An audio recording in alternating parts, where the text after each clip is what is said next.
This is the one aspect of the VA loan that people never fail to want to argue about.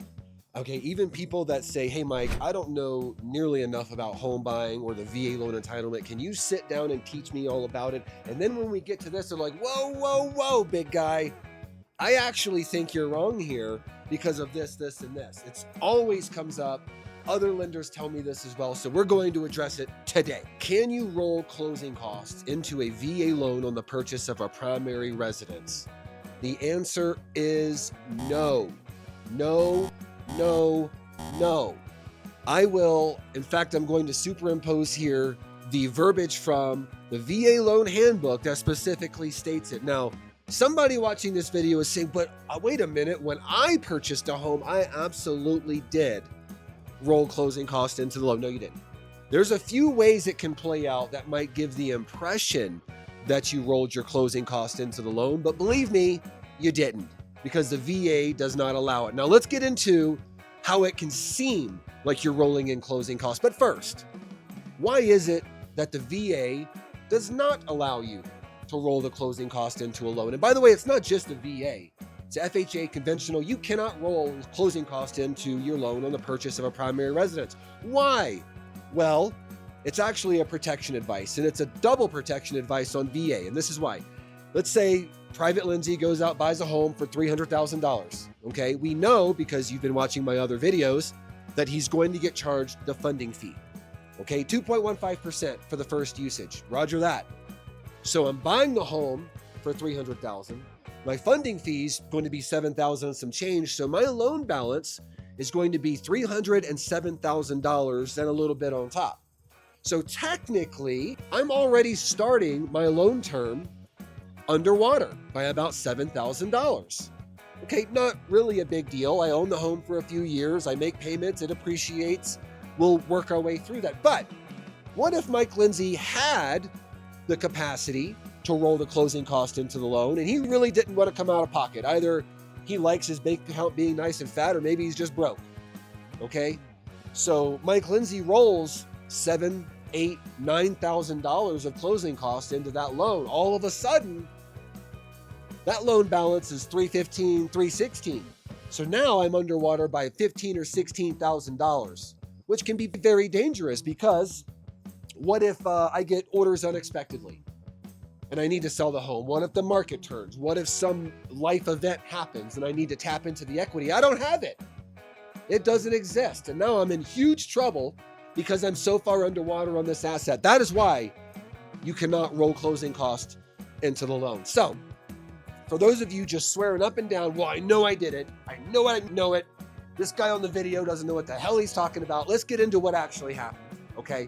Number one, please remember that your earnest money or due diligence money, whichever one you submitted up front, comes back to you as a credit at closing. So in a state like Colorado, where earnest money is typically 1% of the purchase price, that comes back to you at closing and is automatically applied to the closing cost. So whatever the number is, you're taking a nice bite out of it right off the top with money that you submitted at the very front of the transaction. Okay, keep that in mind, all right? Now, in this market, last couple of years, a lot of buyers have been getting seller concessions. And because you watch my videos, seller concessions are money that you get at closing from sellers' net proceeds to pay closing costs, interest rate buy down, whatever it is. And it also comes to you at closing digitally and is applied to the closing costs. So you are not paying them out of pocket, but neither are they getting lumped into your loan. They're being paid by good funds, just other than you physically at that time. Another way it can happen is if you're purchasing a new construction and they give you all these builder incentives. They work very similarly to seller concessions. Those incentives are paying all your closing costs. It's not going into the loan. It's being paid by good funds by the builder. Another way it can happen is, let's say, borrower is okay with a higher payment, but is struggling a little bit with the cash to close.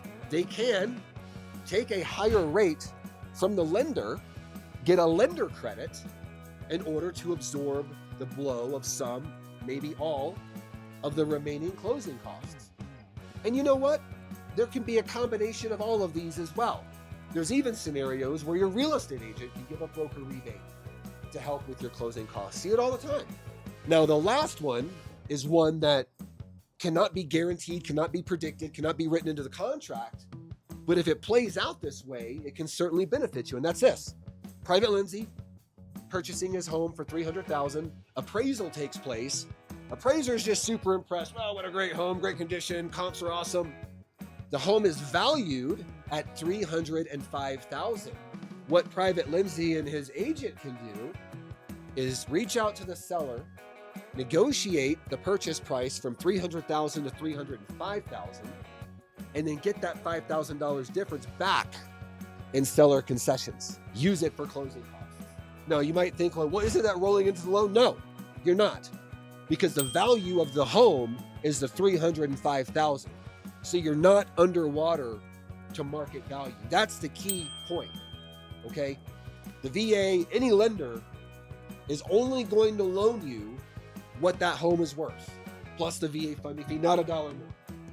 So, no, you cannot roll closing cost into the loan on the purchase of a primary residence. It is a really good thing. It's a protection device. There are ways to get around paying closing costs, especially in the current market where the borrower or the buyer has a lot more leverage than what they've historically had. If you have any questions on any of this, please reach out to me. We can talk it through. If you are absolutely convinced that you rolled your closing cost into the loan when you first purchased your home, send me your closing disclosure. I'll show you exactly what happened. And you know, the big thing here too is when you refinance later down the line, you absolutely can roll the closing cost into the loan there. I'm Mike Lindsay. If you like my content, please check out any of my other videos.